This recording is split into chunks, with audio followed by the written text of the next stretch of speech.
Hi, I'm Dorothy Callahan, Manager of Government Markets and VIP Development and Strategic Relationships of the Veteran Institute for Procurement. I'd like to welcome you and thank you for joining us for today's webinar, New Year, New Focus. Today's webinar was developed to help veteran businesses accelerate growth in the federal marketplace. You all know that is what VIP is all about. On average, companies grow 63% 1 year after graduation from the VIP program, and VIP Grow graduates report a 357% growth just 2 years after graduation. VIP offers 4 different curriculums to give veteran-owned small businesses the tools they need to win government contracts. Participants receive hands-on, market-based instruction that helps establish best business practices for federal government contract. And the programs offered at no cost. Programs that are offered are VIP Start. Those are for veteran small businesses looking to get into becoming procurement ready. You have VIP Grow for later stage companies already selling to the federal government and looking to scale. You have VIP International, which accelerates veteran small businesses in the global marketplace. And lastly is our VIP Aerospace, which accelerates veteran small business success in the federal aerospace market. For more information, go visit our website, www.nationalvip.org. Today's webinar is brought to you by the Veteran Institute for Procurement in partnership with SBA and the Veterans Business Outreach Center. The slides and audio from today's webinar will be made available on the VIP website, as well emailed to you following the webinar. It is my pleasure to introduce today's presenters, Elizabeth Sullivan, Ann Sullivan, and Dan Snyder. These are very distinguished guests, as I could go on about each one of them and their qualifications, but in an effort for you to hear from them and not me, I had to minimize the bios. These are some amazing folks. Elizabeth Sullivan is the president of Madison Services Group, a woman-owned company that provides government relations and federal business development services. She focuses on federal procurement, small business, and education policy. Her expertise in government contracting includes shaping federal acquisition policy on Capitol Hill and analyzing federal procurement data to position companies to win federal contracts. Ann Sullivan is the founder of Madison Services Group. She brings over 40 years of government relations experience to the United States Senate and the House of Representatives, serving in key advisory roles. Ms. Sullivan works with the United States Congress and the administration to garner national attention for the small business community. Ann's recognized as the driving force behind implementation of the Small Business Administration's Women-Owned Small Business Federal Contract Program and has been a featured speaker and moderator on many procurement panels nationwide. She's recognized around the country for her work to make meaningful policy changes that allow small businesses to access the federal marketplace. Dan Snyder is Bloomberg Government's Director of Government Contracting Analysis. He specializes in identifying the largest contracts in the government market and advising clients on custom research engagements. Prior to joining Bloomberg, he served as an analyst focusing on GSA, VA, federal supply scheduling consulting. The panelists will save some time at the end of their presentation for Q&A. Please feel free to submit your questions in the question box throughout the presentation. And now it's my pleasure to turn over today's webinar over to our presenters. Ann, Elizabeth. Well, thank you very much, Dorothy, and we're happy to be here and so honored to talk to everybody that's on this webinar because you're part of that important industrial supply chain that the government depends on, and we thank you for your service to the country and hoping that you can continue it by becoming contractors. If you are already, I'm hoping that we don't give too much information that you feel is redundant. If you're not already a contractor, you know, we hope that we've inspired you by the end of this. because we do government relations work, we wanted to just give you a really good sense of what to expect in 2021 from Capitol Hill, the agencies, and federal contracting. And I know our next speaker, Dan Snyder, will go deep into the government contracting part. So if you see that we both have the last name, that's because Lizzie's my daughter. The mother-daughter team is, ready to present. So, so let's jump right into it. So we called it Out with the Old and In with the New in this presentation. So unless you were hiding under a rock, you know that the new is the Biden-Harris administration. Next slide. And Joe Biden was really busy while he wasn't president or vice president, because when he came, the first day that he showed up here, the first thing he did was go to the office, and he issued 32 executive orders in the first week, which is astounding. So that means he was really busy in the background waiting for this opportunity. The other thing, I want to talk a little bit about executive orders. So you've probably heard of them through the media, which said, it's a way of the president being able to issue orders that don't require a change in law. And because government contractors are part of the agency apparatus, that means that he can direct federal contractors through executive orders. So that's why you want to pay attention to them. They're not all relevant to you, but a number of them cover federal contractors. And you want to be ahead of the game, right? So you don't want to wait for your contracting officer to give you the news that there's a new requirement. If you follow these things, you'll know what's coming down the pike. Every president loves executive orders, issues plenty of them, because it's a way to give directives and make changes without having to have congressional changes. The other thing that Joe Biden did was he paused agency actions for 60 days. With an old administration going out, the new one coming in, that's not a bad idea to try to shelve some of those actions until the new group has time to review it. And then lastly, he's very active legislatively. He's really ramped up his legislative team already. He knows so many members of Congress personally that he can reach out to them personally. And so he's very interested in proposing legislation to the Congress, proposing solutions. He's very much a roll up your sleeves kind of president.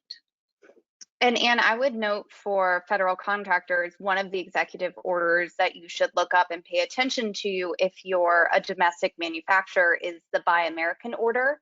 It gives certain preference and contracting rules around components made in America. And that was a focus in the past administration and it continues to be a focus in this administration. So I'd encourage you to go to whitehouse.gov. They have them all pretty clearly listed. And go check that one out specifically. Okay, Next slide, please. Yeah. So let's talk a little bit about what's different, right? What's different from the Trump administration, which I'm calling the old column, and the Biden administration, which is the new column. So President Trump was a Washington outsider and proud of it, came in as a businessman. Joe Biden could be anything but an outsider. He is a total insider. He was a senator forever and then vice president and now president. So it went from outside to inside. President Trump loved using social media. That's how he got most of his messaging out. And Joe Biden is not doing that at all. He is using mainline media. Something that we're used to seeing, press conferences that are relatively, boring, but just using press conferences, press releases. He does use some social media, but doesn't announce things on social media. So it's a very different way of communicating. The Trump administration prided itself on bringing in fresh faces to Washington to run departments. So a number of them did not have any experience running a federal agency, right? They came in with fresh ideas and new ideas to try to, frankly, most of them wanted to change the way things are done now. And Biden is completely different. It's bringing basically experienced hands have been brought in to lead the agencies. Most of the cabinet members have already led agencies or led some kind of big government entity. And it actually goes all the way from, secretary all the way down to, much lower titles. And we see a lot of the same people that we knew in the Obama administration. Yes. We see a lot of people coming back. And then lastly, I'd say, President Trump just saw Congress as a nuisance, as an entity that stood in his way of being able to change things the way he wanted to. And I would say that Joe Biden sees it as, and I shouldn't say Joe Biden, I should say President Biden sees it as Congress is a necessity to get things done. So one is an adversarial kind of relationship, and the new relationship is much more one of collaboration. You want to add anything, Lizzie? Yeah, I was going to say that was especially apparent since one of the first meetings that the president had when he entered office was with 10 Republican senators on the next COVID relief package that the administration and the House and Senate Democrats are pushing, around $1.9 trillion. And so that, was kind of startling to some, since that was one of his first meetings was with a bunch of Republican senators, but kind of set the tone of what he was saying before he entered office, that he really wanted to work with Congress, both sides, bipartisanly. So he's trying to set that tone at the beginning. Next slide, please. So what's the same? Go ahead. I was going to say executive orders, as Anne said, are the same. Also, as Anne alluded to, that's something that presidents have used, especially in the beginning of their term and at the end of the term. Former President Trump issued a slew of executive orders before he left office. And then, as Anne alluded to, over 30 were issued and counting from President Biden. And again, I would encourage you, for government contractors, to go look at those. And also the same, COVID-19 remains the #1 issue. It's dominating policy from the White House to Congress to federal agencies. That will continue to stay the same. And it will also dominate the spend to a large degree. Absolutely. Next slide. So while we're talking about President Biden's priorities, we said #1 is COVID, okay? But there are other priorities that he's listed you should just be aware of as you think about your offerings and, to the government. Does it fit into any of these buckets? Because that's where a lot of the spending will be as well. So climate, racial equity, economy, healthcare, immigration, and restoring America's global standing. So just know these are the priority. A lot of goods and services that federal contractors provide fit into these buckets in some way. And so just be aware that those are the priorities that have been set. I was going to say also, before we move to the next slide, you'll see these priorities make their way into appropriations bills. So when the FY 2022 appropriations process to fund the government starts, you'll see some of these kind of trickle into the majorities, the Democrats' language in appropriations bills, because they try and be considerate of what the administration wants, if it's the same party, and try and guide some of their efforts to meet with their priorities. Next slide. So there's a lot of firsts in the Biden administration, lots of new faces, and you can see the first woman vice president, the first woman treasury secretary, first Latino DHS secretary, first Latino HHS secretary, the first Black Defense Secretary, the first Native American cabinet member ever, and then the first Black administrator of EPA. Why is that important? It's just important because it shows the willingness by the Biden administration to reach out to everybody, and they're really trying to be inclusive rather than exclusive. And so the one that gets me, frankly, is the first Native American cabinet member. Like, are you kidding? We're in 2021, but nevertheless, changes are being made, and I think for the good, and that's the point of this slide. Next slide.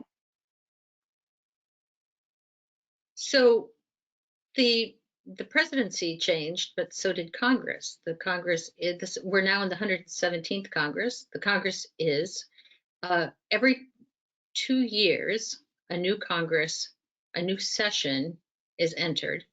And what that means is that any policy initiative, any bills that were introduced in the Congress, all have to be reintroduced. Everything dies at the end of 2 years, and it starts all over the next year. So with that, Lizzie, you just want to go through who the leaders are in the Congress? Absolutely. So these are familiar faces, I'm sure, to everyone pretty much on the call. The Speaker of the House is still Nancy Pelosi. The Minority Leader or top Republican in the House is Kevin McCarthy. And then the majority and minority leaders in the Senate just flipped. Chuck Schumer is now the Majority Leader since the Senate is split at 50-50, but VP President Harris as President of the Senate is the tiebreaker. Now the Democrats are in control. So he's the Majority Leader and Mitch McConnell is the Minority Leader. And also in this Congress, there were some changes over the election. We have the current numbers for the Democratic majority in the House. They needed 218 seats to keep the majority. There are 222 Democrats and 212 Republicans. And if you're doing the math saying, wait, you're missing 1 seat, that's because there is still one district. It's Iowa's 2nd congressional district that is going through the process of being contested because the winner won by 6 votes. Talk about every vote counting, Anne. Well, at that rate, the term might be over by the time they decide who actually won. Exactly. And in this past cycle, the Democrats gained 3 seats and lost 13 seats in the House. Republicans gained 14 seats and lost 3 seats. And then, as we said with the Senate, because it's an even 50-50 split, it took them a while to come up with a power sharing agreement. Usually the party in control has more, for example, has more Democrats than Republicans on the committees, but now is completely evenly split. McConnell and Schumer followed an agreement from 2001, I believe, to try and figure out the rules of the Senate. So look for a lot of bipartisan legislation. That was kind of our point of this slide, that most things are going to have to, because it's so close, really have support from both sides to move through. Right. And I'm just noting that the picture of Mitch McConnell, that might be the first time I've seen him smile. So I wonder where we got that. Next slide. I love it. I love it. We try to find the most flattering photos of everyone. Congressional committees. So congressional committees, Maryland, if you're from Maryland and VIP is based in Maryland, the Senate Small Business Committee Chair, which is so important to our community and the VIP community, is Ben Cardin from Maryland. And we couldn't have a closer relationship with the senator than Senator Cardin, and we are so thrilled that he is in the chair's seat. The ranking member, which is the most senior Republican member of the committee, is Rand Paul. And Rand Paul, as if you've followed him at all, is a little bit unpredictable. So I think I think a lot of things are kind of up in the air in terms of how that committee will work, just because he works in a bit of an unusual way a lot of the time. So that remains open. The House Small Business Committee is chaired by Nidhi Velazquez. She's been the chair for a long time. She's from New York. And she, again, is a real advocate. But the ranking members knew that is in the House, Republicans are also ranking members. So the most senior one on the committee is Blaine Luetkemeyer from Missouri. Again, we're not quite sure how he will approach all the small business issues, but I know that he's got a track record of being pretty good on them. And then there are two other committees. Lizzie, if you just want to talk about them. Yeah, on the House Committee on Veterans Affairs, the chair is Mark Takano from California, and the ranking member is Mike Bost. As Ann said, if you're from these states, or if this happens to be your congressman, congresswoman, this is a great kind of place to start building that relationship with their DC office, with your home office, their district office, especially if they're in these positions of power, or on these committees, which committee assignments just came out, so you should check them out and see kind of where your members are. And on the Senate Committee on Veterans Affairs, the chair is John Tester from Montana, and the ranking member is Jerry Moran, is the most senior Republican. Yes, I'm just going to say, we can't know all 535 members of Congress, right? So the way that you have to prioritize who you're going to work with first. And so these two committees, with respect to procurement and veteran issues, these two committees are our go-tos. There are four committees. And we kind of talked about, you know, what's going on in Congress and with the administration. And so our next couple of slides, if you want to go to the next slide, are really about what we see ahead for government contractors. So the first thing everybody needs to know, if there's any women on the call, is that SBA rolled out a new certification for women-owned small businesses. It's through certified.sba.gov. If you have not registered through certified.sba.gov, you are not SBA certified. That changed in, I think, June or July, July, and then went into effect in October. So if you were third-party certified, like through WeBank, for example, you still have to go through certified.sba.gov. They'll accept that certificate as part of your submission, but it's no longer okay to be self-certified. If you want to use the program and its set-asides and its sole source, you have to go through certified.sba.gov. Another change, as we were mentioning executive orders earlier, is there was an EO around prohibiting diversity training for federal agencies, but also federal contractors. That was issued by the Trump administration. One of the first executive orders that President Biden issued was to rescind that. So now that is no longer a requirement for federal contractors. That's something to, again, why you should be following the executive orders. Number 3 for policy changes, and this is a big one, there's a new cybersecurity requirements for all contractors that want to work with DoD. It's called CMMC, which stands for Cybersecurity Maturity Model Certification. It's not fully baked, so we don't have a website to point you to. We keep everyone updated, and I'm not going to go down into the weeds, but kind of on what's going on our LinkedIn. So I'd encourage you to follow us there, and also on our blog. But I also know that Bloomberg Government is also on top of that. So we expect that the cybersecurity requirements, because it's such a priority in Congress and in the administration, to trickle into civilian agencies as well. I saw some requirements come out on something at GSA. So again, as a contractor, you definitely need to start following that if you're not already. And fourth, watch for big procurement changes in the Senate Small Business Committee. So in 2019, the Senate Small Business Committee started to take up the reauthorization of the SBA programs. Reauthorization is basically just good governance, where in order to give the agency money, every 5 years, Congress is supposed to look at the agency and their programs and see, how's it going, or are there things that we should change? That hasn't happened in a while for SBA, so the Senate figured it was about time The effort didn't go super far in 2019. It was stalled, but now the Senate Small Business Committee Chair Cardin wants to take that back up again.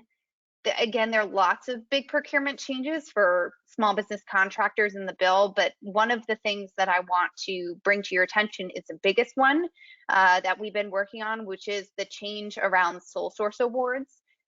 So currently, small business contractors can get a sole source contract at $4 million over the life of the contract, or $7 million if you're for manufacturing.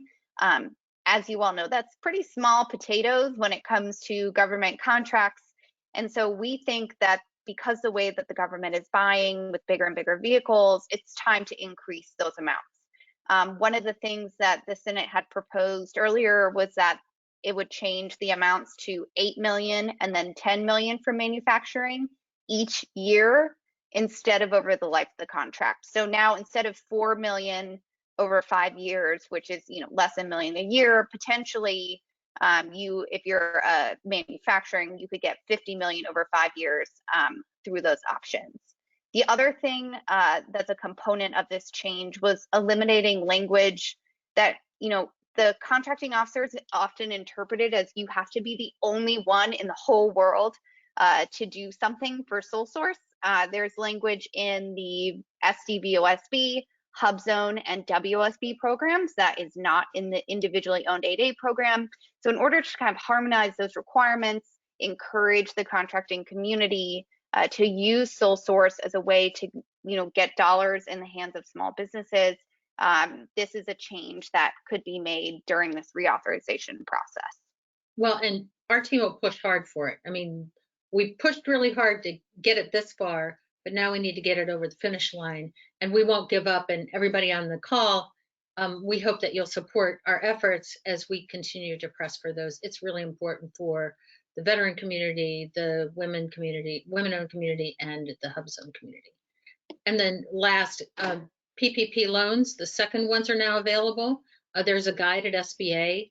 I want to be clear, if you didn't get one before, it can be your first, but this in addition allows PPP loans as a second loan to those who got them before. There's rule changes you need to be aware of, but Congress is going to add additional money into PPP.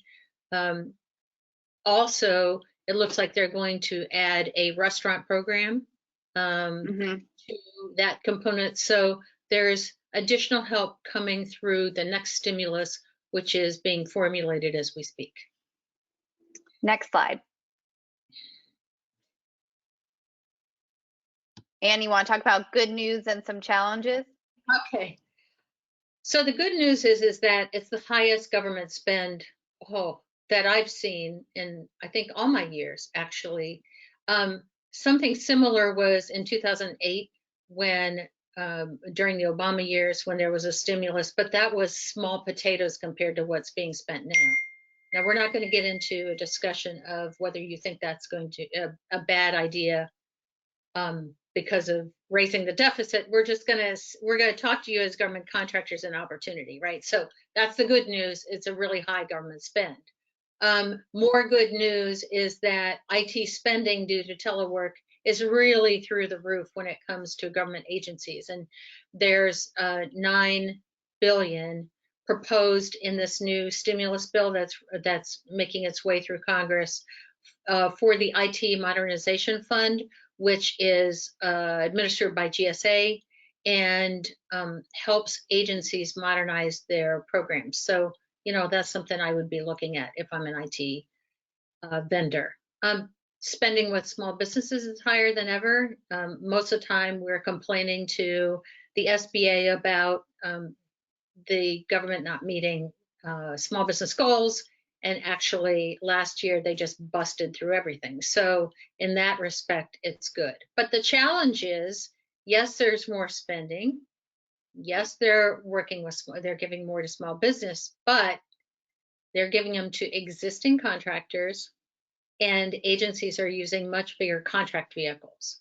So I feel like if you're an inexperienced contractor, going after one of those big spending contracts is kind of like winning the lottery, which is why my last point is the best strategy at this point, if you want to get a piece of COVID spending, is to be a subcontractor to somebody who already has a relationship with the government.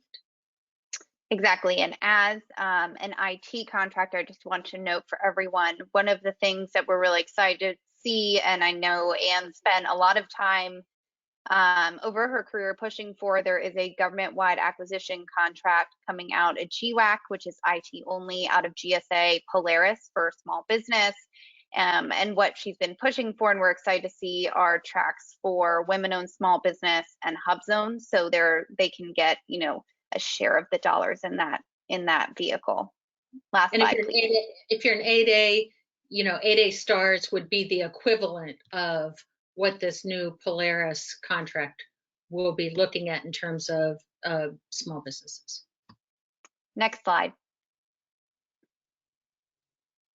So this is our last slide, and we would say that COVID is the necessity, is the mother of invention. It's really challenged not just government contractors, but I would say challenged all of us to think about things differently. So the first thing I would say is going to develop new marketing strategies for now and the future. That's just got to happen. We can no longer depend on in-person OSDBU networking meetings. It just isn't going to continue to happen the way that we've always done things. So you got to come up with new ways of doing that. Obtain every SBA certification you can possibly get. If you're an 8A, be add woman-owned or add hub zone, or if you're veteran-owned, it's just get as many of those as you can. It just makes it easier because they have set-asides in each one of those programs, and it maximizes your ability to win contracts. Focus your efforts on specific agency prime contractors, including small contractors. So when most people think about prime contractors, they think about Northrop Grumman, like great, gigantic, big ones. But actually, there are a lot of small businesses, maybe they're a little bit larger small businesses, that hold prime contracts that need subcontracting help. And so I really encourage you not to overlook them. Fourth, follow the money. All of this information about government spending it's there if you know how to find it, right? You can follow the appropriations process. You can see how much every agency, even down to the program, and even directives to the program a lot of times, if you know where to look. And so we actually do a webinar for VIP that says follow the money. And so I would just say familiarize yourself with how to get at that information, because it's valuable for you to understand in terms of talking to agencies. And then last, you have to spend money to make money. That's just my personal thing. You have to invest. You need to invest in organizations and groups to expand your network. So spend a little money, join groups that offer networks beyond your current network and offer you information that you might not get otherwise. And with that, Lizzie, do you have any closing words? Nope, I think you wrapped it up nicely. I'm going to turn over to Dan so he can get in the weeds on contract spending. I'm excited to hear him. Thank you both very much. That was fantastic. Appreciate all of the information regarding some of the policy changes coming down the pike in 2021. Certainly a lot to monitor. I want to thank all of the participants and attendees, all VIP past and hopefully future participants that will be participating in the program.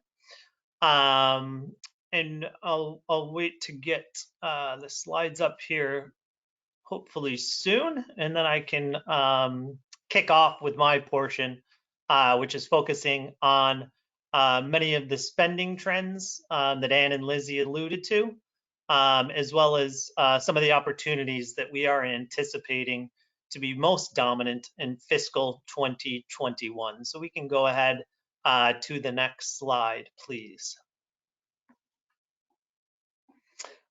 So before we jump into some of the details, just to set the stage about what we are discussing today. Three things: budget overview, some of the fiscal 2020 spending highlights, which, as Ann said, was, according to our data, by far the largest year on record. So if you're a government contractor considering entering this space, it's an opportune time to do so. Along those lines, some of the driving forces that we're seeing are the mechanisms for spending deal with government-wide acquisition contracts, as well as other transaction authorities. So we'll talk about some of the details there and what the addressable markets look like within each of those swim lanes. And then we're certainly going to touch on COVID and what that influx has provided as a subset of that $681 billion. And then for what's ahead, we have listed many of the major government-wide acquisition contracts that Lizzie mentioned, such as Polaris. The Health and Human Services also has a major opportunity known as CISP4, which will have a carve out for small businesses. So I think we can begin and go to the next slide, or the next two slides, actually. And talk about some of the budget details. So I'll try to go through this relatively quickly and leave some time at the end for any questions. In the midst of the presentation, if you do have any questions that come to mind, we would certainly encourage you to submit those through the chat function, and we can type those answers in as we go. In terms of the budget, we're in somewhat of a precarious spot right now. Because we don't yet have the president's budget request, which is the leading indicator. And that's anticipated to come likely around March or April. It's statutorily due in February, but that is very seldom the case that arrives on time. So as an alternative, we wanted to point your direction in some of the leading indicators that we think provide some insights into where you can find this money. If you've ever attended a Montgomery County Chamber of Commerce event, there's a famous saying that says, where's the money and who's spending it? So this certainly aims to respond to that question. In regards to the agencies with the most funds, HHS is by and large one of the largest spenders that you'll see in the table listed at the bottom.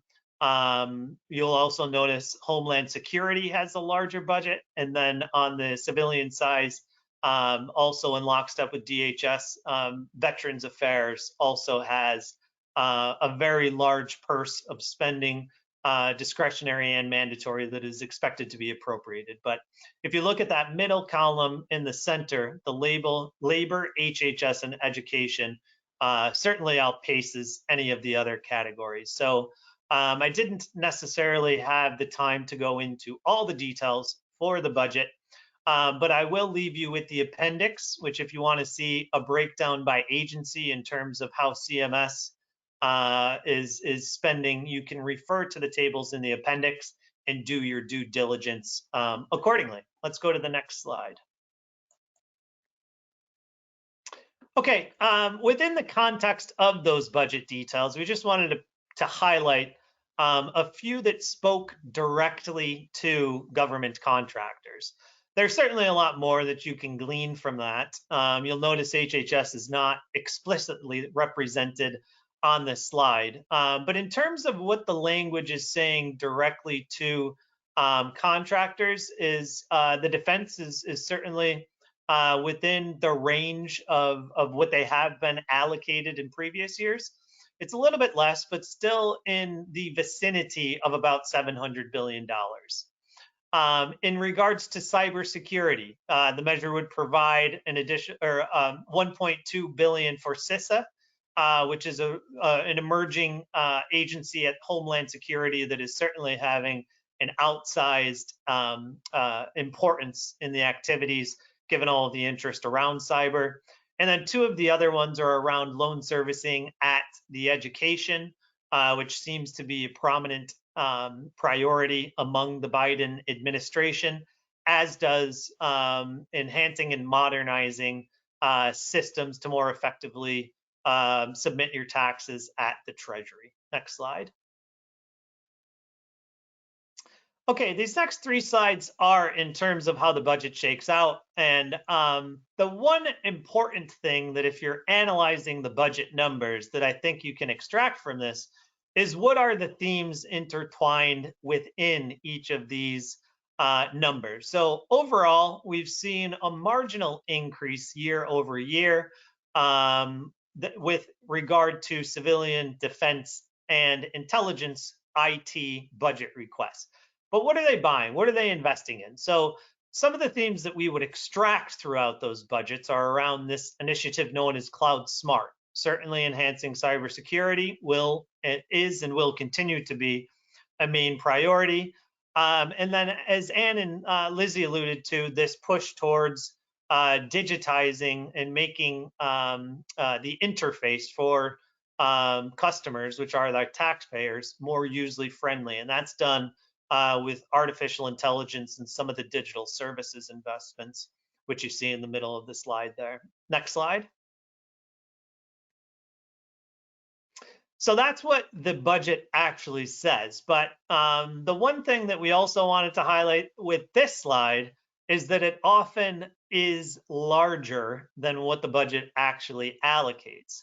And we have seen that be the case in recent years, where the amount of spending obligations dispersed has outpaced the actual budgets. So there's a possibility, a strong possibility that is likely to occur in fiscal 2021. If we do have additional funding with some of the CARES Act funding that is anticipated, certainly not the crux of that funding, but I do think some agencies will see some benefit from that funding. And then if we can go to the next slide, we also just wanted to zero in on what cybersecurity spending looks like across the federal government. We saw recently an additional request within the Technology Modernization Fund for about $9 billion. It's still being debated whether that will survive, but the fact that they requested that even before the president's budget request is certainly an indicator that it's going to be an increase once President Biden has his request for fiscal 2022. So I would anticipate at least $20 billion that you as new contractors could pursue in relation to cybersecurity being funded by federal agencies. The next section that we'll flip to, if we go to the next slide, is going to deal with a variety of different spending trends. So the first one that we wanted to highlight is the overall shakedown between defense and civilian. If you look back at the 5-year trend, in 2016, it was about $478 billion that federal agencies obligated, with the vast majority concentrated in defense agencies.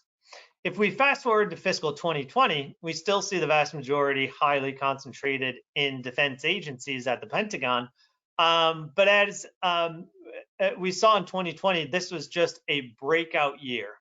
Even before COVID, it was anticipated that we would see somewhere in the neighborhood of about 620 to 640 billion.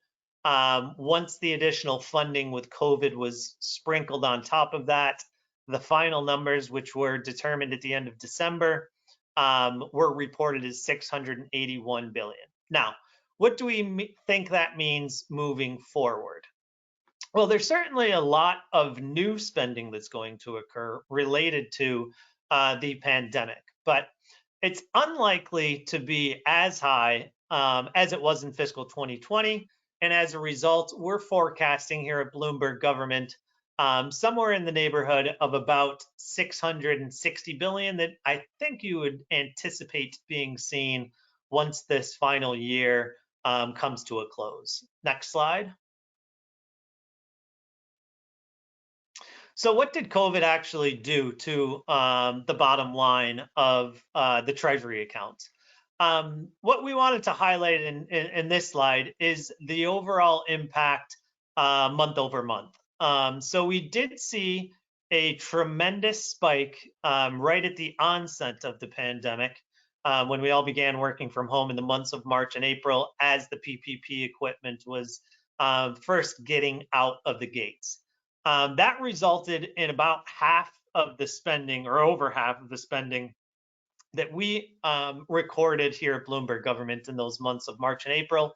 And then if you go towards the tail end with the spike in September, it's somewhat normalized. There's always that race to the finish that contractors can capitalize on as agencies are seeking to use the remaining funds on hand. And that was very much, again, the case in fiscal 2020, with about $100 billion related to spending in the month of September alone. Next slide, please. So we talked about in the introduction how agencies are relying on the instruments to expeditiously, efficiently, and cost effectively put their dollars on contracts. And we're going to look at the next 3 series of slides, all somewhat answer that question. So government-wide acquisition contracts deal with only information technology. Given the heightened interest in modernizing systems at federal agencies, we've certainly seen a large increase in that spending occurring on this bundle of government-wide acquisition contracts, which is about 10 to 12 contracts that are active right now. And they consist of the major ones at GSA, Alliant, NASA, which has a contract known as SOUP, and then HHS, CIO, SP4 account for the majority of the $21 billion that we saw obligated in fiscal 2020 and are continued to have an outsized impact in the category of spending for government-wide acquisition contracts. Next slide. Similar to GWACs, we also have a category of spending for other transaction authority. If we could flip to the next slide here, which shows a similar storyline to what we saw with government-wide acquisition contracts. Now, you'll notice there is an emphasized need for OTAs that was the case in 2020. Overall, if you are not familiar with other transaction authority, we would highly encourage you to do your research on determining how to effectively use these instruments. The sole purpose in the FAR and what they are set up to be used for is bringing non-traditional contractors to the federal space. So Anne certainly highlighted the effectiveness of leveraging subcontract opportunities to your advantage and getting that past performance as you pursue something as a prime contractor. But I would also suggest that other transaction authority is a great avenue by which you can achieve that same past performance goal. And the barrier to entry is very small. It's typically a 3-page white paper that is submitted in response. And the cost to join these organizations and bid on those is typically about $500. In terms of spending, you'll notice in 2020, it did over double from what we saw in past years. And that was really a sole cause of agencies figuring out that they could limit the time in which it takes to compete and award these contracts, which was certainly something that the federal government was encouraging when the pandemic was raging and they needed something awarded quickly, whether it be for supported SBA to help with the PPP loans or whether it be for the actual equipment itself. OTAs were a strong boost in all of those categories. Next slide, please. Next, we wanted to highlight the importance of small business. I think the storyline here is that we are seeing a continued increase in small business spending, which is the good news.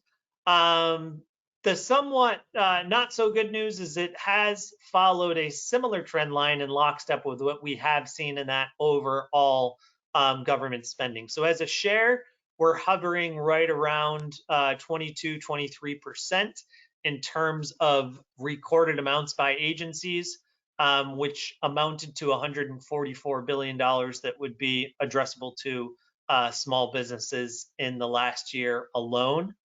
And then if we go to the next slide, I wanted to take a brief moment to talk about a new trend that is emerging within the government and has gained momentum every year since 2016. And this is the government's preference towards best-in-class contracts. This chart goes in relation to what we saw with government-wide acquisition contracts.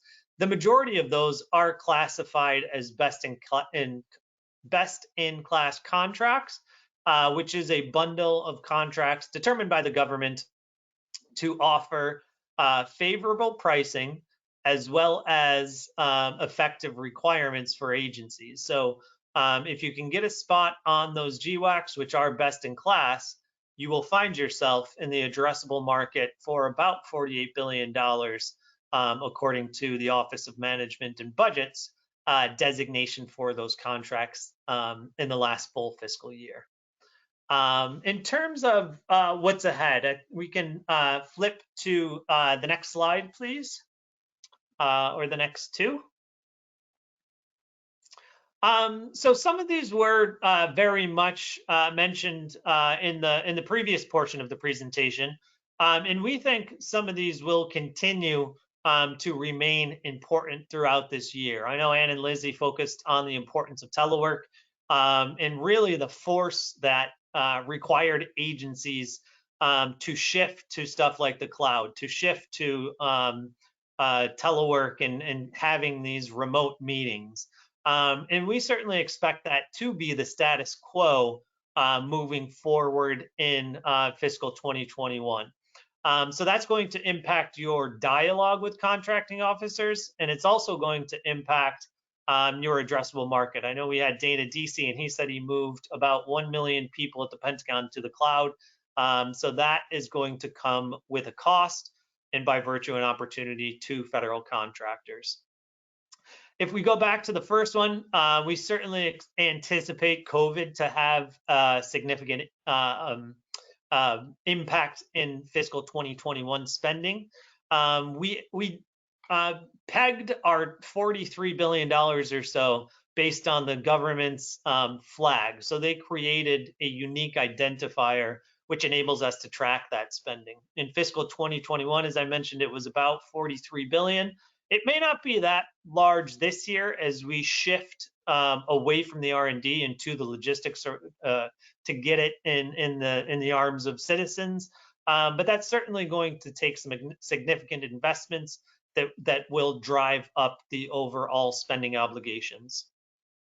And then a few other ones we wanted to mention, consistent with the themes that we saw in the budget, artificial intelligence as well as digital services will continue to accelerate. A lot of activity coming out of the JAIC, which is a shop that works with the Pentagon, is applying that $6 billion to several investments at the Pentagon to get those prototype AI projects in the hands of federal users.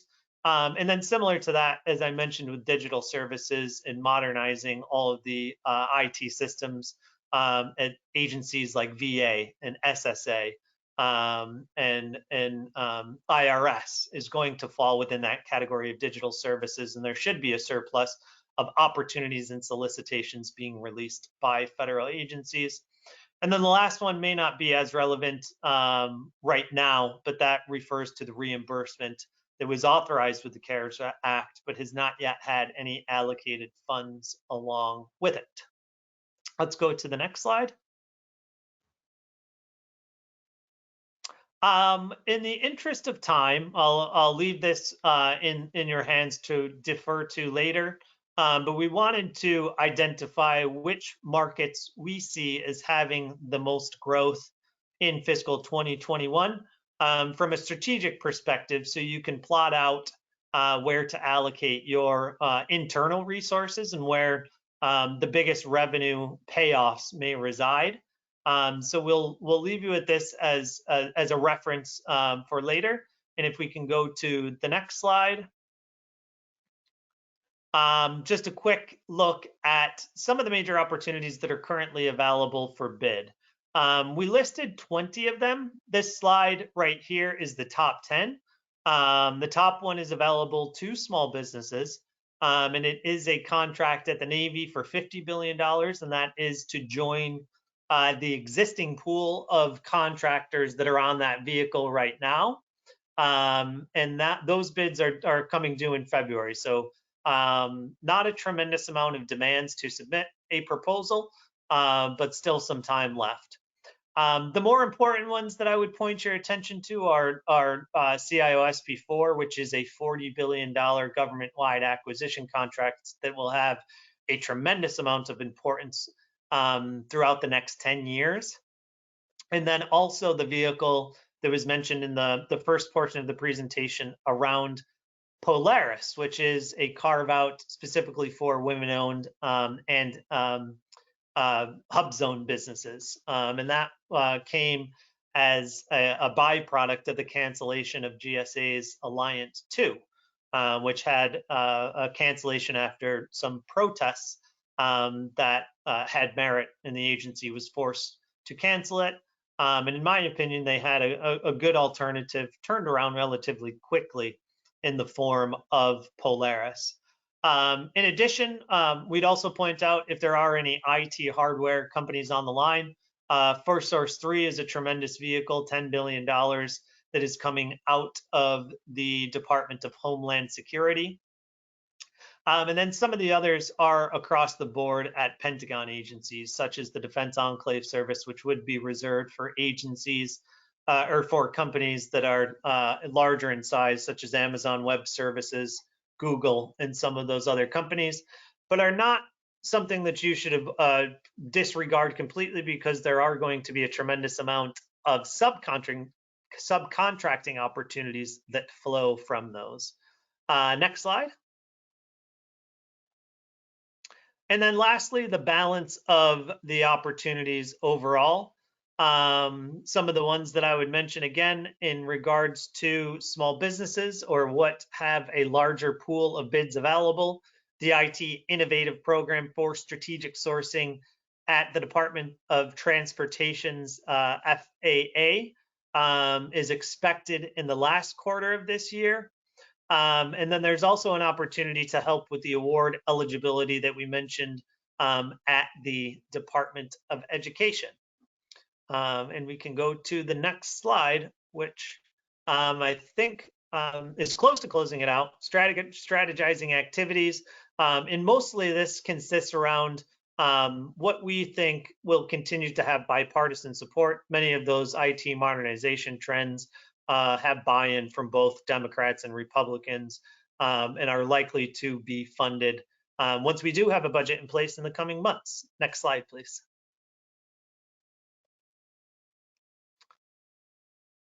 And some dates to watch. We'll leave this with you just so you watch those and keep an eye on some of the funding.